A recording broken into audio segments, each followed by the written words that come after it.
All right, welcome back, misfits, underdogs, and little ones sneaking onto my channel.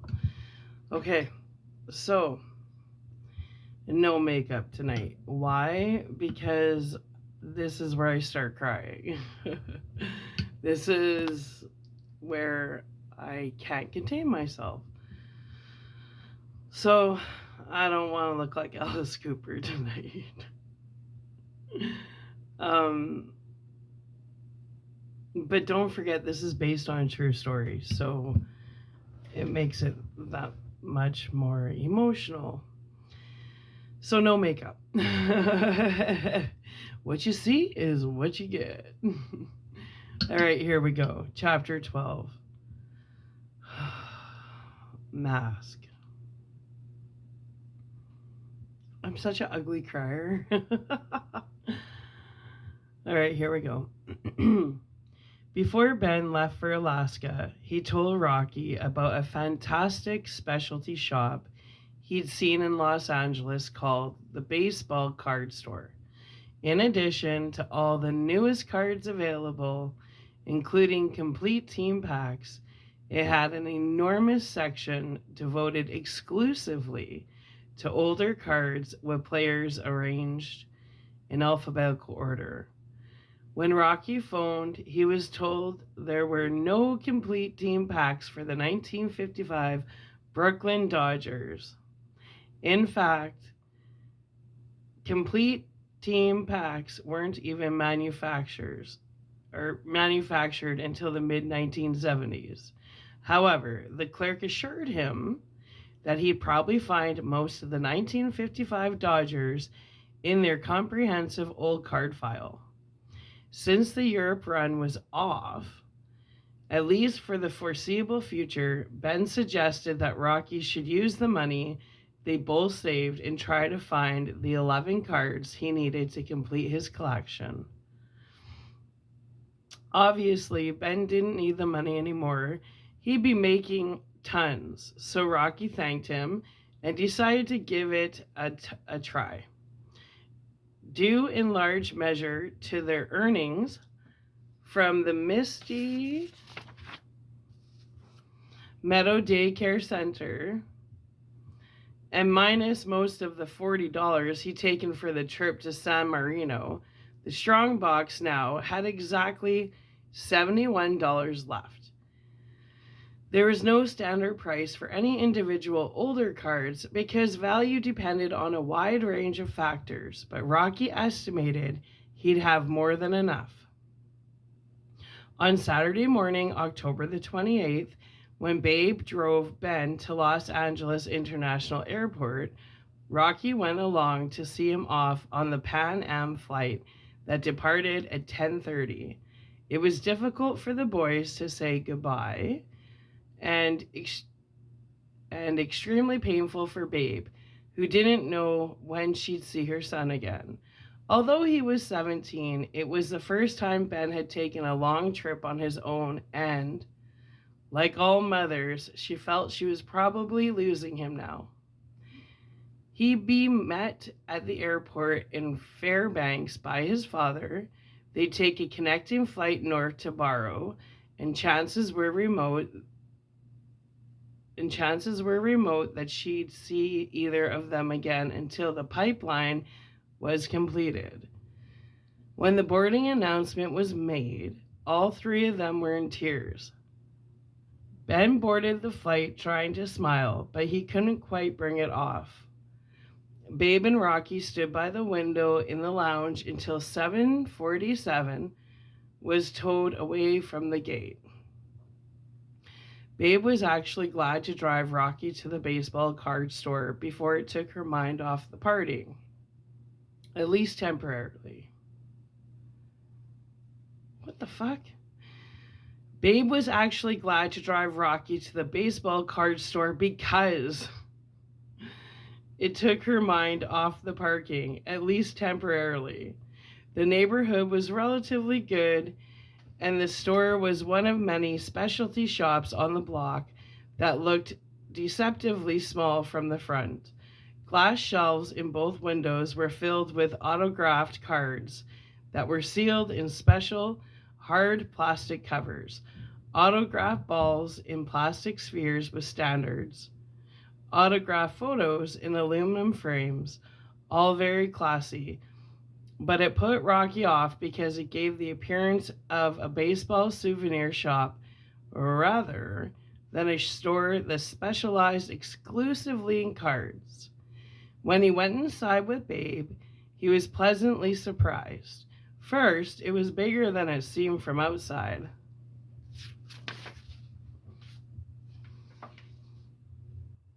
The layout was rectangular and extended way back. Directly ahead was a large four-sided glass display counter filled only with cards, all in the special plastic holders, all autographed, and the players were real biggies. Guys like Ruth DiMaggio, Williams, Gehrig, Mays, Fox, Mantle, and Aaron. Against the left and right walls were open files of thousands of cards without covers, arranged alphabetically and separated into two main categories: players active from 1940 to 1960, left wall; 1961 to 1978, right wall. The back of the store had racks of jackets, uniforms, capes, sweatshirts, t-shirts with insignias of all 26 major league clubs. 4 teenage boys were back there trying on stuff, being helped by the only salesman. So Rocky had the whole card section to himself. While Babe wandered around, Rocky shot directly to the card files on the left and went to work with great excitement. He had the 11 players memorized, of course, so first he looked through the A file for Sandy Amoros, starting in the middle. Alvarez, Alves, Alayi, Amalfitano, Amaroas. I totally botched all those. Anyway, Sandy Amoros, smiling up at him with the big B on his cap, a regular that year, an outfielder.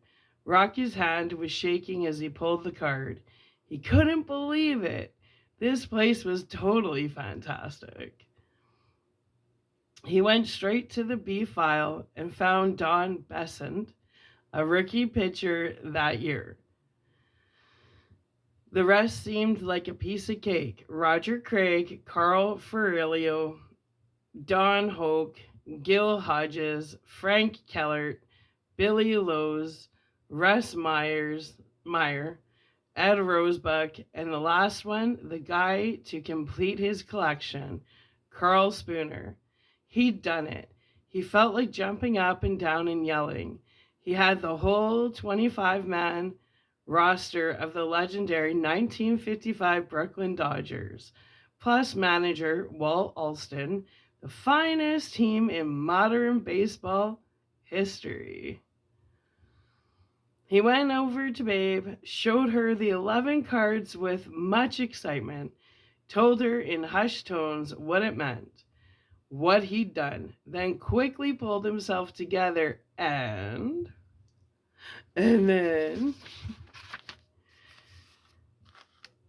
tried to appear calm and even nonchalant as he walked back to face the salesman who was helping the 4 kids. The guy looked like an old ball player himself, mid-50s, about 5'11", heavy set, thinning gray hair, steel frame glasses.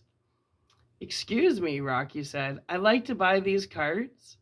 The man did a classic double take on Rocky's face, nodded, took the cards, walked to the cash register on a display counter in front. He spread the cards out, jotted down their numbers, opened the CPR book. "Okay, you got 9 commons and 2 stars here. Your 9 commons all fall into the middle number category, 265 to 352. Each of them goes for $2.60. times 9 is, he worked it out, $23.40. Your two stars, Hodges and Ferrilio, they're each $26. That comes to $75.40 plus tax. That brings it to $80.68. Rocky took out his wallet, realizing he didn't have enough, and counted the money carefully on the counter. 71 from the strongbox, plus 7 left over from his trip, plus 48 cents in his pocket. 78.48. Babe was watching. Got enough? Afraid not. She pulled out her wallet. How much do you need? Could you lend me $2.20? Sure, she handed him 3. Thanks a lot, babe. The salesman took the money, rang it up on the register, gave Rocky the change, wrote out a cash receipt, and placed the cards in a bag. Thanks very much. Come again. Question, Rocky said. How much would the complete team go for? The 1955 Brooklyn Dodgers. He opened up the CPR book again. They didn't make team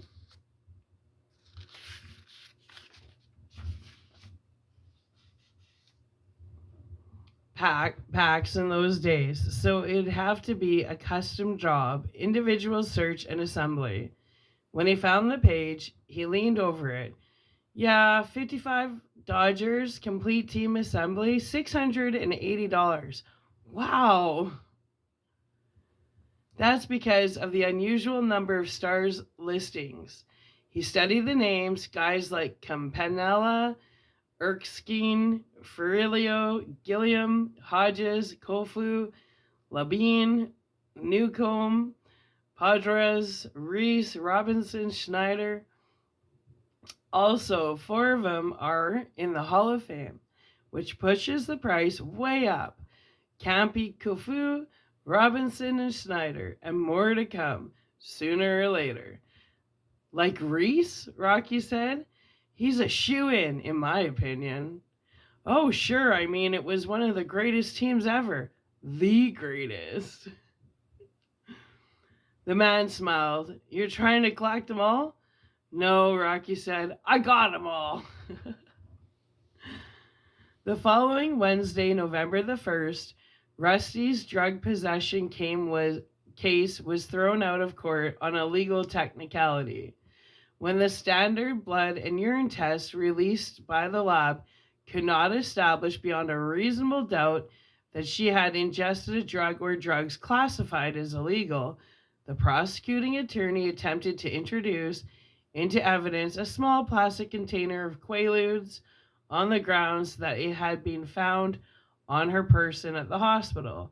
However, when one of the detectives who was in the bedroom with the paramedics and later in the hospital was cross-examined by the public defense attorney, he admitted under oath that he'd found the container on the bedside table in her room.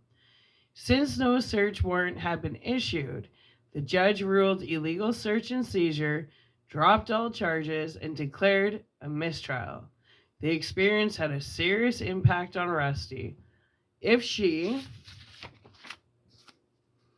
had been convicted, the maximum sentence for a first offender was 3.5 years in federal penitentiary. The minimum was 2 years probation and mandatory admission to a drug rehabilitation center, and she could easily have been convicted. The idea of prison frightened her badly, so badly that after the trial she asked her attorney to arrange for her voluntary admission to the Inland Valley Chemical Dependency Center the following Monday, November the 6th. But the evening of the mistrial decision was a time of celebration, and Rusty and Gar threw a party at the house. The whole gang was there, of course, including Babe, but Rocky was in his bedroom trying to control another of the severe headaches that had been occurring far more frequently than usual over the past month. Oh, it's dry in here. Wintertime, dry in the air. That evening, his biofeedback routine wasn't producing good results, despite the fact that he had a surprise incentive for happy memories. He'd received his very first cassette tape from Diana in the mail that day, a full half hour on each side, every minute of which was used, telling him about her new school, her teachers, her friends, her subjects, and repeating again and again that she loved him and missed him. He began playing it as soon as he got home from school and found the package on his bed, and he played it almost continuously for 4 hours with only a short break for dinner. By the time the party started at 8 o'clock, he had it practically memorized. He simply couldn't get enough of her voice, her inflections, her rhythms, her laughter. He had their photograph in front of him and held two of the stones in his hands. Actually, he should have been studying for a Spanish test he had to take at 8:30 the next morning, but he rationalized that he couldn't really concentrate on schoolwork until he got his headache under control. Rusty tried to keep the party as quiet as possible by putting the loudest laughers like Canuck, Stickman, and Sunshine in the kitchen with the radio on, and limiting the living room to Gar, Dozer, Babe, and herself without a radio. When she went in to check on Rocky early in the party, he was sitting up in bed in his healing position, with his back straight against the wall and his eyes closed, listening to the tape. She closed the door quietly and listened to part of it. So now you have my address and here at school. You better write and send lots of tapes or else. Okay, let's see. Yesterday I thought about you. I thought about you all the time. We're learning about the layers of the earth, and we had to feel these little pieces of rock. Of course, I could only think of colors. It made me laugh. My roommate is from... Honey? Rusty said. He opened his eyes, blinked rapidly, and turned off the tape. I gotta interrupt a minute. It's okay. As she walked over to him, Screech came out from under the bed to greet her, tail wagging, still half asleep. Rusty smiled, got down, said hi, scratched him behind the ears where he liked it best. Then she sat on the bed up close and gazed at her son's face in the soft lamplight. He knew about the mistrial, of course. She hadn't yet told him about her voluntary admission to the rehabilitation center next Monday. That was special between them, and she'd wanted to save it for the right time, when they could have a quiet, private moment together. After his excitement about the tape had subsided a little, she wanted to remember this as a critically important milestone, and she wanted him to remember it too. She took his face in her hands and spoke quietly, but with a sense of decisiveness she'd rarely had shown before. Look at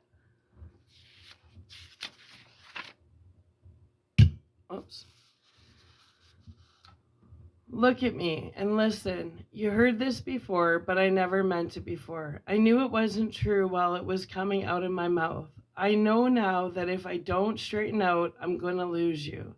And Gar and me too. And you know, I'm too damn selfish to lose myself. I can't do this alone. I'm over my head. I need some help. On Monday, I check into the drug rehab. The lawyer set it up for me. Rocky narrowed his eyes. He'd never seen or heard her quite like this before. He smiled weakly. Do you mean it? Look at me. Do I mean it? He looked into her eyes for a long moment, then nodded slowly. When he laughed softly, she joined him, and there were tears of joy in their eyes. For just a short time, Rocky wasn't even conscious of his headache. He stood up slowly and raised his arm over his head. Today, drug rehab. Tomorrow, the PTA. That broke Rusty up. She threw her arms around him and hugged tightly. The moment had been good. They would both remember it. The door opened and Gar stuck his head in and grinned. Get your asses out here. Despite Rusty's effort to keep Canuck, Stickman, and Sunshine in the kitchen, they were in the living room now, drinking with Babe and Dozer. When Rocky came out with Gar and his mother, they greeted him with a round of applause, thinking his headache was finally gone. It wasn't, but at least he was smiling again. Screech ran into the room, jumping up and down and screeching. Rocky, Stickman said, haven't heard the old number in a long time. I'm kind of too tired tonight. Aw, come on, Babe coaxed, a look of fear on her face. Rusty, let's see it. Rusty shrugged, flashed her son a shall we glance.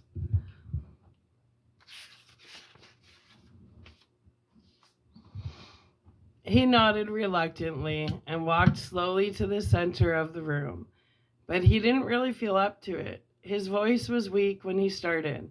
Then after a few lines, he began to get in the mood again, gestures and all. Step right up, folks. See little Egypt do her famous dance of the pyramids. She walks, she talks, she crawls on her belly like a reptile. 1 thin dime, 1/10 of a dollar. Step right up, folks. Then to the accompaniment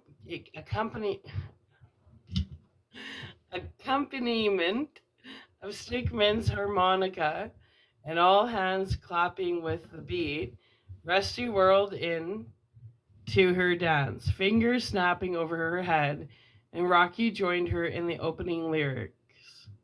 I went and bought myself a ticket, and I sat down in the very front row. She came out strutting, wearing nothin' but a button and a bow, singing yin yang, yin yang, yin yang. Now Rusty took it solo. She had a ruby in her tummy and a diamond big as Texas in her toe. Then it was all Rocky. She did a triple somersault, and when she hit the ground, she winked at the audience, and then she turned around. She had a picture of a cowboy tattooed on her spine saying, Phoenix, Arizona, 1949.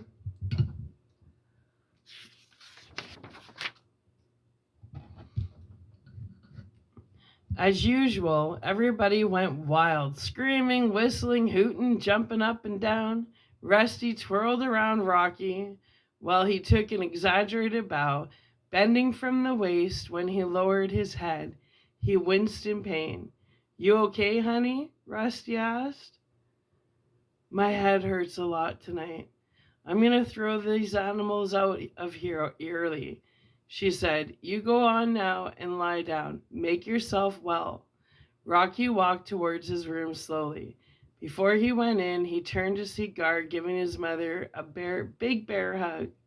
She laughed like a little girl, put her arms around his neck, and just looked up at him. They seemed so natural together, so happy, so much at ease now. He smiled, went in his room, waited for Screech to run in, then closed the door quietly and stood there looking around at the walls in the soft light.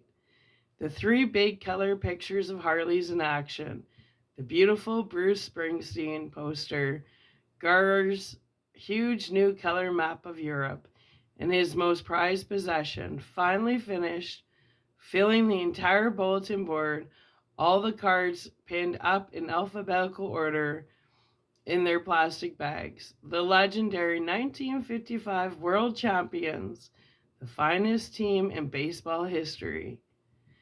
The 1955 Brooklyn Dodgers, Walt Alston. And it has all the names of the Dodgers, but I'm not going to name them off because I'm butchering their names. Look it up. Anyway.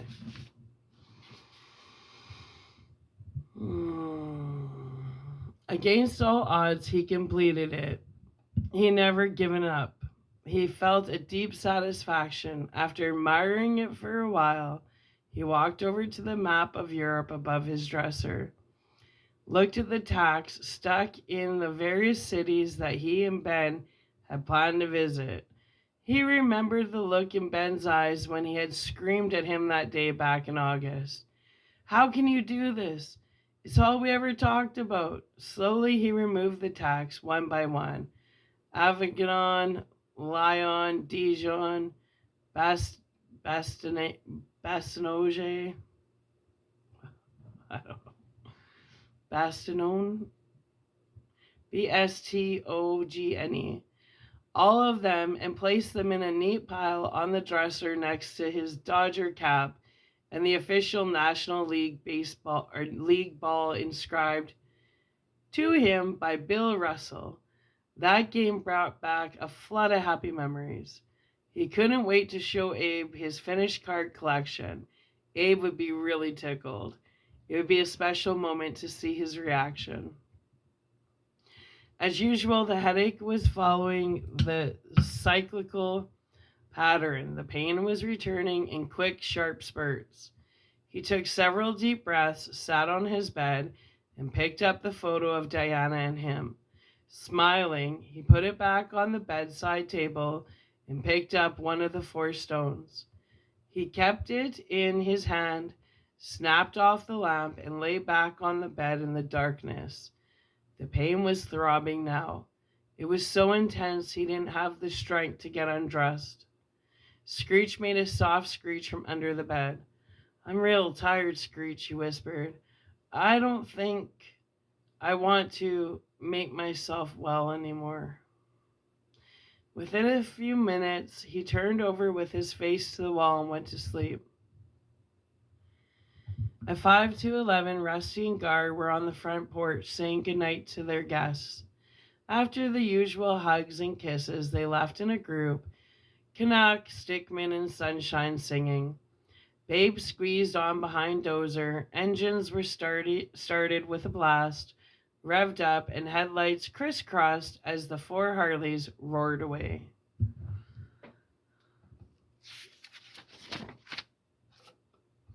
After picking up the cans and emptying the ashtrays, chores she used to put off till morning, Rusty opened Rocky's door quietly and tiptoed in, waiting for her eyes to adjust to the dark. She listened to his deep breathing. Carefully, she took off his sneakers and covered him with the bedspread. He murmured in his sleep, turned over on his back. She pushed the hair from his forehead gently, stood back for a moment and looked at him. Then, smiling, she kissed his forehead, left the room, and closed his door almost silently. I gotta sneeze.